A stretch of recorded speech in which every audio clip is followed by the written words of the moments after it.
गुलबुआ.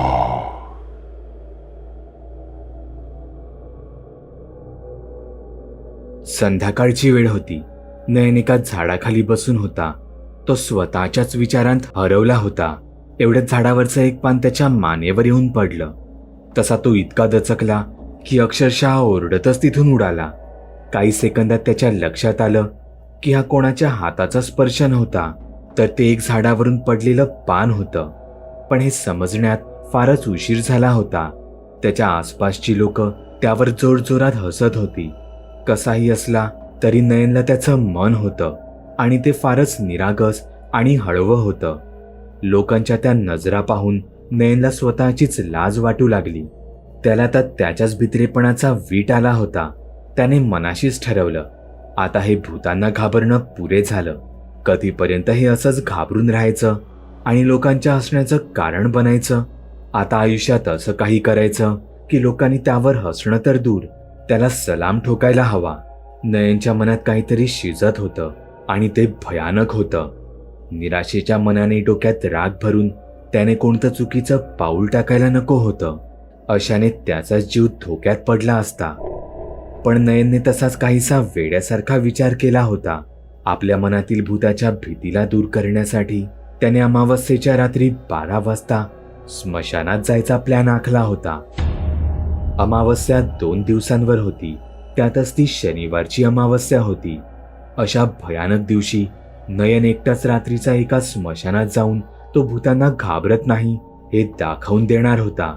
सोबतच तो कॅमेरा घेऊन भूतांचे व्हिडिओही काढणार होता. त्याने मनाशी ठरवलं होतं खरं, पण हे नेमकं करायचं कसं? नयन याच विचारात पडला होता. तो हिम्मत करून तिथे गेला जरी, पण त्यावेळी खरंच भूत त्याच्या पाठी लागली तर? अखेर अमावस्येची ती रात्र झाली. नयनने पूर्ण तयारी केली होती. हातात देवाचा दोरा बांधला होता. गळ्यात भूतापासून रक्षण व्हावं यासाठी तावीज घातलं होतं. कमरेच्या पट्ट्याला त्याने लिंबू मिरचीच बांधली होती. कपाळावर टिळा, डोळ्यांत काजळ भरलं होतं. हातात एक टॉर्च पकडली होती. तो सर्व तयारीनेच घरातून बाहेर पडला होता. नयनने रिक्षा पकडली आणि तो तिथून स्मशानाच्या दिशेने निघाला. इथे रिक्षावालाही नयनचा अवतार बघून मनातल्या मनात घाबरला होता. तो मिररमधून सारखा सारखा पाठी नयनकडे पाहत होता.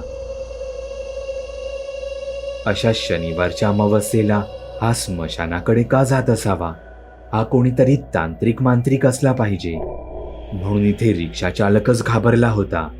तर दुसरीकडे नयनला त्या रिक्षा चालकावरही संशय येत होता. हा सारखा माझ्याकडे का बघत असेल? हा खरंच रिक्षा चालकच आहे ना? की अमावस्येच्या रात्री कोणत्या भूतानेच हे रूप घेतलं आहे? साहेब, स्मशानात आज रात्री जावंच लागणार आहे का? मी जरा आधीच गाडी थांबवली तर? त्याचं हे बोलणं एकदाच नयन घाबरलाच. हा असं का म्हणत असेल? ह्याने मला भलतीकडे कुठेतरी नेऊन माझा जीव घेतला तर? नाही नाही, मला स्मशानातच जायचं आहे, नयन रागातच बोलला. खरं तर रिक्षा चालक आणि नयन हे दोघेही एकमेकांना घाबरले होते. याला मुख्य कारण होतं ते म्हणजे शनिवारच्या अमावस्येची रात्र आणि स्मशान. रिक्षेचा रात्रीच्या वेळेतील गार वातावरणातील हा सुखकर प्रवास मनातील संशयामुळे मात्र भयानक बनून गेला होता. अख्खा रस्ताभर दोघेही एकमेकांना लपून लपून पाहत होते. पण नजरानजर होताच दोघेही भीतीने अंग काढत होते. स्मशान यायला थोडाच वेळ होता. रिक्षा चालकाला नयनसोबत स्मशानात अजिबातच जायचं नव्हतं. म्हणून रिक्षा चालकाने त्याची रिक्षा थांबवली.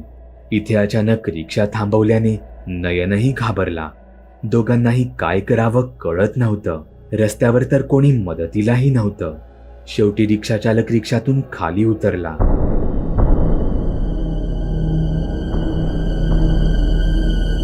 नयन मनातून घाबरला होता, पण त्याने ठरवलं होतं काहीही झालं तरी आता मागे हटायचं नाही. तेवढ्यात रिक्षा चालकाने नयनला रिक्षा बाहेर ढकललं. नयन रिक्षा बाहेर पडताच तो रिक्षा घेऊन तिथून पळून गेला. रिक्षा चालकाने लागलीच त्याच्या घरी फोन केला. अगं काय सांगू तुला, एक मांत्रिक मला स्मशानात बळी द्यायला घेऊन जात होता. इथे नयनही घाबरला होता. त्याचा समज असा झाला की रिक्षा चालकाच्या रूपातील भूताने त्यावर हल्ला केला. पण गळ्यातील तावीज, हातात दोरा, कमरेला लिंबू मिरची असल्याने तो तिथून पळून गेला. आतापर्यंत तरी नयन आणि रिक्षा चालकाला एका संशयाच्या भूताने झपाटलं होतं. पण हा तर नयनच्या गोष्टीचा केवळ एक ट्रेलर होता. खरा सिनेमा तर पुढे स्मशानात घडणार होता. उरलेला रस्ता चालत चालतच नयन स्मशानाच्या दिशेने निघाला. काही वेळातच तो तिथे पोहोचला. मोकळ्या हवेत त्याने एक दीर्घ श्वास आत घेतला आणि तो स्मशानात शिरला. नयनच्या एका हातात कॅमेरा आणि दुसऱ्या हातात टॉर्च होती. काट्याकुट्यातून मार्ग काढत तो पुढे निघाला. तो ज्या स्मशानात शिरला होता ते फार जुनं बंद झालेलं स्मशान होतं. त्यामुळे तिथे प्रचंड रान उगवलं होतं. तो पुढे जात असतानाच त्याला कसला तरी आवाज आला. काहीच अंतरावर थडगी होती. नयनने हिंमत दाखवली.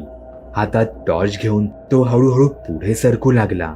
काही अंतर जाताच त्याला असं काही चित्र दिसलं ज्याने त्याच्या तोंडची वाचाच पळाली. 2 थडग्यांवर 2 प्रेतं उभी होती. ती विचित्र भयानक अशी हातवारे करत होती. त्यांच्या चेहऱ्यावर कोणीतरी टॉर्च मारावा असा उजेड पडला होता. हे भयानक दृश्य बघून मात्र नयन फारच घाबरला. तो अक्षरशः किंचाळलाच.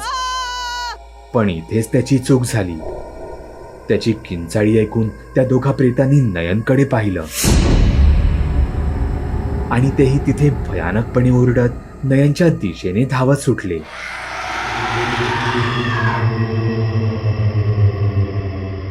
नयनला आता कळून चुकलं होतं की ही प्रेतं काही लिंबू मिरचीने आवरणारी नाही.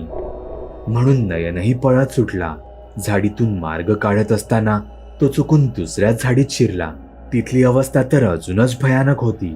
एक प्रेत विवस्त्र अवस्थेत एका माणसाच्या छाताडावर बसून त्याला खात होतं. नयन पुन्हा एकदा किंचाळला. पण एक चांगलं होतं, हे सगळं नयनच्या कॅमेऱ्यात शूट होत होतं. इथे नयनला पाहून ते प्रेतही नयनच्या पाठी लागलं.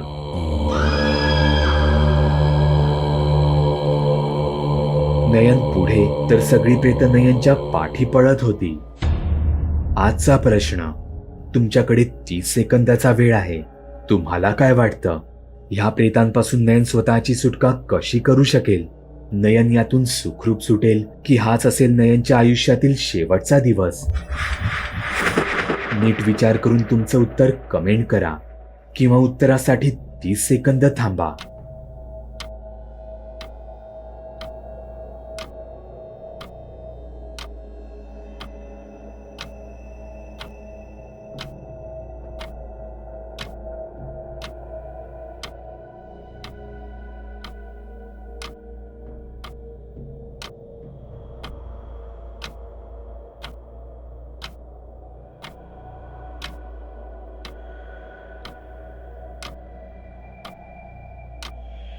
नयन पुढे तर सगळी प्रेतं नयनच्या पाठी पळत होती.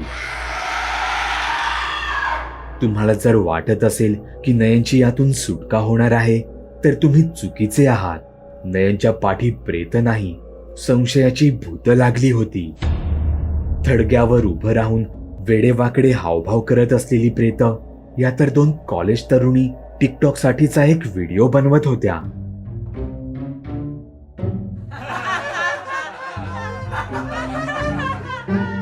चार तास मेहनतीने बनवलेला तोही व्हिडिओ नयनच्या अचानक तिथे आल्याने फुकट गेला होता. म्हणून नयनला मारायला त्या नयनच्या पाठी लागल्या होत्या. उरला प्रश्न तो त्या झाडीत असलेल्या माणसं खाणाऱ्या प्रेताचा. तर तिथे तर वेगळाच कार्यक्रम चालू होता आणि ते या शहाण्याने चुकून कॅमेऱ्यात शूट केलं होतं. आता तुम्हीच सांगा, यातून नयनची सुटका होणे कसं शक्य होतं? या प्रसंगात तर आपण नयनला वाचवू शकलो नाही, पण पुढच्या भागात जेव्हा नयनचा खऱ्या भूताशी सामना होईल तेव्हा मात्र त्याची मदत करायला तुम्ही तिथे जरूर हजर राहा. नयन नयन नयन नयन नयन नयन नयन आणि भूत. भेंडी. तुम्ही सुद्धा तुमच्या गोष्टी बागुल बुवाला मेल किंवा मेसेज करू शकता. बागुल बुवा. चॅनलवर अपलोड केलेल्या नवीन व्हिडिओची नोटिफिकेशन मिळवण्यासाठी चॅनल सबस्क्राईब करायला विसरू नका. व्हिडिओ आवडला तर आमच्या मेहनतीचा मोबदला म्हणून तो लाईक करून मित्रांसोबत जरूर शेअर करा. चॅनलवरचे इतर व्हिडिओ पाहण्यासाठी इथे क्लिक करा. तसेच चॅनलवरची प्लेलिस्टही चेक करा. दर दिवशी नवनवीन भूतांचे व्हिडिओ बनवून आम्ही तुमचं मनोरंजन करत राहू याची खात्री बाळगा.